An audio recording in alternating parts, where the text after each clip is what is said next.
je suis d'accord, c'est vrai on peut se poser des questions, mais comme je vous le disais tout à l'heure, je ne lis rien.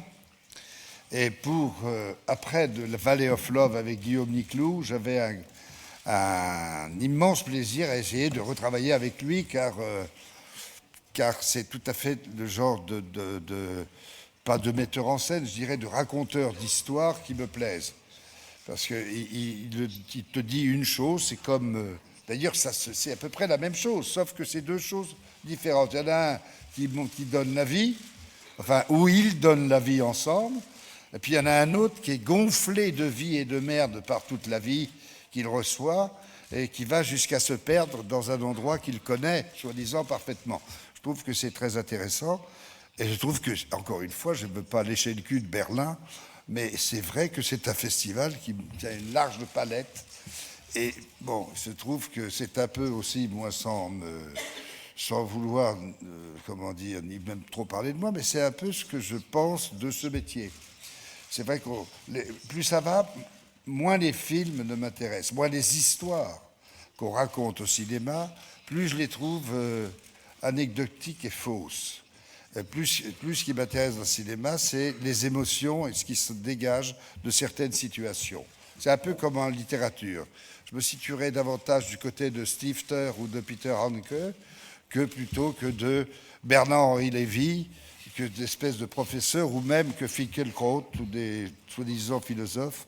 Mais c'est vrai que même les romans nouveaux, là, il n'y en a pas un qui pour relever l'autre. Donc, c'est vrai que sans le faire exprès, c'est peut-être ce pourquoi les gens me voient comme ça. J'ai tellement fait de films et que maintenant j'ai vraiment plus envie de raconter des histoires, mais simplement envie d'exister dans un monde qui nous appartient avec les mêmes familles, quoi. Voilà. Donc c'est deux très beaux films. Et puis je suis très heureux que ce soit vu à Berlin avec vous, car vous êtes un très bon public. J'ai vu l'occasion de The End, la fin du film, et j'ai trouvé que les questions posées après, lors de discussion du colloque avec le public, étaient sensibles et que ça avait touché beaucoup le public. Et c'est dommage, parce que c'est un film qui va passer en France, en tout cas, en VOD. Donc, alors que c'est un film qu'il faudrait être vu dans un grand écran, comme on a vu dans ce merveilleux cinéma. Et pour le film là, je suis très heureux, même si c'est hors compétition, hein. Je ne pense pas que la compétition soit aussi intéressante que notre film. Je le dis en toute modestie. D'ailleurs, on verra bien les critiques. Mais enfin, les critiques, c'est pareil. Bon, on ne va pas s'amuser à dégueuler sur les critiques, ils font leur boulot. Mais c'est vrai que ce film où il y a un peu de joie, puis il y a un peu de vérité, ça change un peu de ce qu'on nous montre au cinéma en général.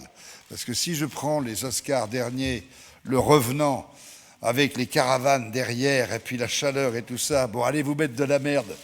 Je suis sûr que la merde est parfumée. Et qu'on est tous dans une boue qui est parfumée, mais qui n'est pas froide, qui est chaude. C'est un confort fabuleux, le cinéma. Et bien, moi, j'aime les choses qui ne sont pas confortables. Enfin, pas confortables, bien que je gueule tout le temps. Je gueule tout le temps sur un film.